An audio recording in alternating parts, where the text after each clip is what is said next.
দিয়ে হাসির হয়, বেলাল মুখ দিয়ে হাসতেছি, বেলাল তবুও কাঁদে না। হঠাৎ করে বেলাল মুখ দিয়ে কালেমা পড়তে আরম্ভ করে। বেলালের জিভটাকে টানার পরে বেলালের জিভে আপনার পেরেক নিয়ে দিয়েছে। বেলাল সহ্য করতে পারে না বাবা, বেলাল কাঁদে না তবু, না না না, আমি বেলাল করতে পারি না। আমি আমার রাসূলকে কথা দিয়েছি, আমি আমার নবী পাককে কথা দিয়েছি, আমি বেলাল আমার যত কষ্ট হোক না কেন, আমার যতই আঘাত করুক না কেন, আমি বেলাল তাদের কালেমা বলতে পারি না। যতই কষ্ট দিয়েছে না কেন, অন্তর থেকে বেলাল আল্লাহ আল্লাহ জিকির করতে আরম্ভ করে।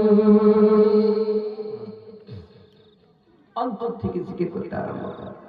এত কষ্ট দেওয়ার পরেও বেলালকে আপনার কিছুই করতে পারলেন না, কোন বেলালের কালেমা ছড়াতে পারল না। হঠাৎ করে উমাইয়া বলছে, আপনার দ্বারা তো আর হবে না। আবু জেহেলের বিষটা উঠবেন না, আবু জেহেল চলে গেল। কিছুদিন পরে ওই পথ দিয়ে আপনার একজন চলে যাচ্ছে, সফর করতেছে। যাওয়ার পরে উমাইয়ার বাড়িতে দেখতেছে বেলালকে অনেক কষ্ট দেয়।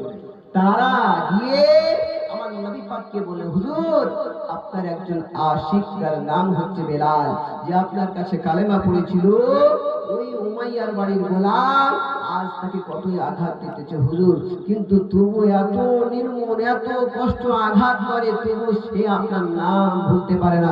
যে না আমার নবী পাক শুনেছে, আমার নবী পাকের চোখ দিয়ে কোন কোন করে পানি ঝরতে আরম্ভ করেছে। জোরে বলে।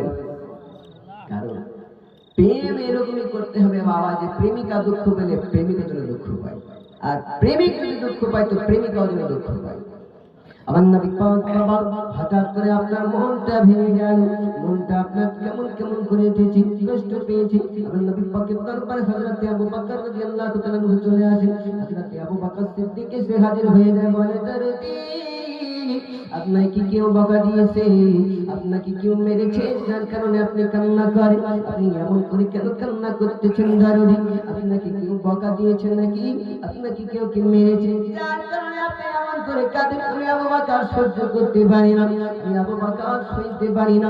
আমার আবু বকর চিন্তা করেছে বাবা। আমার নবী পাক বলে, আবু বকর আমায় কেউ মারেনি, আমায় কেউ দুঃখ দেয় নাই, আমায় কেউ এতিম বলে খোটা দেয় নাই, আমায় কেউ কষ্ট দেয় কথা বলেনি, কিন্তু আবু বকর আমার একজন আশিক, যার নাম হলো বেলাল।